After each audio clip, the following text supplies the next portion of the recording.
మాట్లాడితే దయ్యాలు లేదా గమనించినట్టు 65 ఏళ్ల కాంగ్రెస్ టీడీపీ పాలనలో 16 మంది ముఖ్యమంత్రి చేసిన అప్పు 65,000 కోట్లు మాత్రమే. మరి మునగాడకు చేసిన అప్పు 6.5 లక్షల కోట్లు, మొత్తం కలిపి 7.5 లక్షల కోట్లకి ఇలా ప్రతి నెల 6.5 కోట్ల వడ్డీ ఇన్స్టాల్మెంట్ కడతా ఉన్నాం. మనము సిగ్గు లేకుండా ఇచ్చిపోయిన 30,000 సీఎం రిలీఫ్ ఫండ్ చెక్ కూడా మేము ఇచ్చామంటే ప్రజలను అర్థం చేసుకుని ఏ రకమైన పాలన చేయబడి కేసీఆర్ కాంట్రాక్ట్ బిల్లు పెండింగ్ పెట్టాం, సీఎం రిలీఫ్ ఫండ్ పెండింగ్ పెట్టాం, ఫీజు రీఎంబర్స్మెంట్ పెండింగ్ పెట్టాం.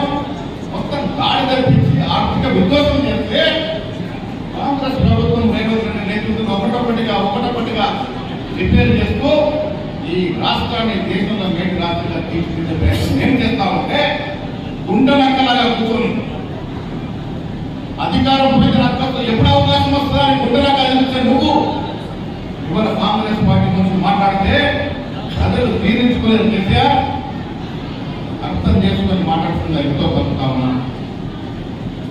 ఈ రాష్ట్రంలో ప్రజల సంపూర్ణ సహకారంతో సంవత్సరం పూర్తి చేసుకున్న మేము ఎలక్షన్ల ముందు ఇచ్చిన ప్రతి వాగ్దాన్ని పూరించి 5 ఏళ్ల నాటికి తెలంగాణ ప్రజలందరితో శభాష్ అనిపించుకొని 100 సీట్లకు పడగెడతామనే మాట కూడా ఈ సందర్భంగా మనం చేస్తా ఉన్నా. మిత్రులారా, నరేంద్ర రెడ్డి గారు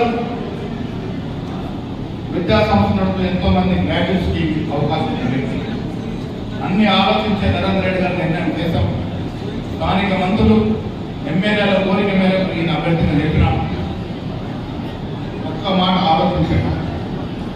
అధికారంలో పార్టీ మాట తప్పకుండా పాలన చేస్తున్న పార్టీ ప్రజా సంక్షేమంలో నిర్విరామంగా రోజు ఆయన ఉరుకుతూ మనం ఉరిపిస్తూ అధికారులు ఉరిపిస్తున్నటువంటి ముఖ్యమంత్రి, ఉద్యోగాలు ఇస్తున్న ముఖ్యమంత్రి, ప్రతి అంశాన్ని చేసిన ముఖ్యమంత్రి నరేంద్ర రెడ్డి గారు అండగా ఉంటారు. రేపు ఏ సమస్య వచ్చినా పట్టభద్రుల విషయంలో ఏ సమస్య వచ్చినా నరేంద్ర రెడ్డి గారు బాధ్యత వహిస్తారు. వారు తోడుగా మేమున్నాము, ముఖ్యమంత్రి గారు ఉన్నారు. ఇక్కడ ప్రజలు చాలా మంది గ్రాడ్యుయేట్స్ కాకపోవచ్చు. మీ అందరినీ విజ్ఞప్తి చేస్తా ఉన్నా, ఇది మనందరి యొక్క బాధ్యత. ప్రతి కాంగ్రెస్ కార్యకర్త మీ గ్రామంలో ఉన్నటువంటి గ్రాడ్యుయేట్స్ పట్టభద్రుల్ని పలకరియండి, వాస్తవాలు చెప్పండి, కాంగ్రెస్ పార్టీకి ఓటేసే విధంగా ప్రయత్నం చేయండి. నిజామాబాద్ జిల్లా నుండి అత్యధిక మెజారిటీ నరేంద్ర రెడ్డికి రావాల్సిందిగా మీ అందరినీ విజ్ఞప్తి చేస్తా ఉన్నా. రెండో సంఖ్యలో నరేంద్ర రెడ్డి గారి పక్కన 1ని రాసి, 2 నంబర్లో ఉన్న నరేంద్ర రెడ్డి గారి పక్కన 1 నంబర్ రాసి వారికి ఓటేయాల్సిందిగా మీకు విజ్ఞప్తి చేస్తా ఉన్నాను. ఇక్కడ లేని పట్టణాలకి మన కార్యకర్తలందరూ కూడా బాధ్యతగా తీసుకొని ముందుకు వెళ్లాల్సిన విజ్ఞప్తి చేస్తా ఉన్నాను. ఇక్కడ వేరే జిల్లాలో చాలా మంది శాసనసభ్యులు ఇక్కడ అబ్జర్వర్ వచ్చినారు. బీఆర్ గారు ఉన్నారు, నాగరాజు గారు మన పోలీస్ కమిషనర్ చేస్తున్నారు, తర్వాత ఎమ్మెల్యే గారు వారికి ఉన్నారు, అరకల్ నర్సరెడ్డి గారు ఉన్నారు, నగేష్ రెడ్డి గారు ఉన్నారు, వినయ్ రెడ్డి గారు ఉన్నారు, దాంతోపాటు మా భూపతి రెడ్డి గారు స్థానిక శాసనసభ్యులు ఉన్నారు, మురళీ నాయక్ గారు ఇక్కడ కోఆర్డినేటర్గా వస్తున్నారు, మా వర్క్ బోర్డు చైర్మన్ అహ్మదుల్లా గారు ఇక్కడ కోఆర్డినేటర్గా వస్తున్నారు, మా సీనియర్ మోస్ట్ నాయకుడు ఉబేదుల్ గారు ఇక్కడ కోఆర్డినేటర్గా వస్తున్నారు, వీరికి కూడా సునీల్ రెడ్డి, రాజేశ్వరరావు, ఆకు లలిత, సత్యం కూడా కోఆర్డినేటర్గా వస్తున్నారు.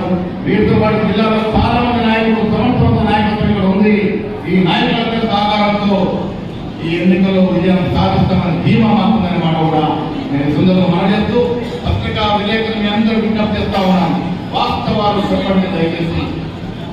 మా ప్రభుత్వ తీరు నడుపుతున్న తీరుని వాస్తవాలు ప్రజలకు వివరించండి. కేసీఆర్ లాంటి దగాకోర్ నాయకుల యొక్క మాటల్ని నమ్మాల్సిన అవసరం లేదు. పదవులు అధికారమే ధ్యేయంగా పనిచేసినటువంటి కేసీఆర్ నీకు నూకలు తిరిగి నీ రాజకీయ జీవితంలో మళ్ళీ నీ క్రాప్ పెరుగుతూ నీకు ఆశ కడితే, పక్కటి కళ్ళు కడితే ఇది పక్కటి కలగానే మిగిలిపోతున్న మాట ఈ సందర్భంగా మనం తీసుకుంటా ఉన్నాను.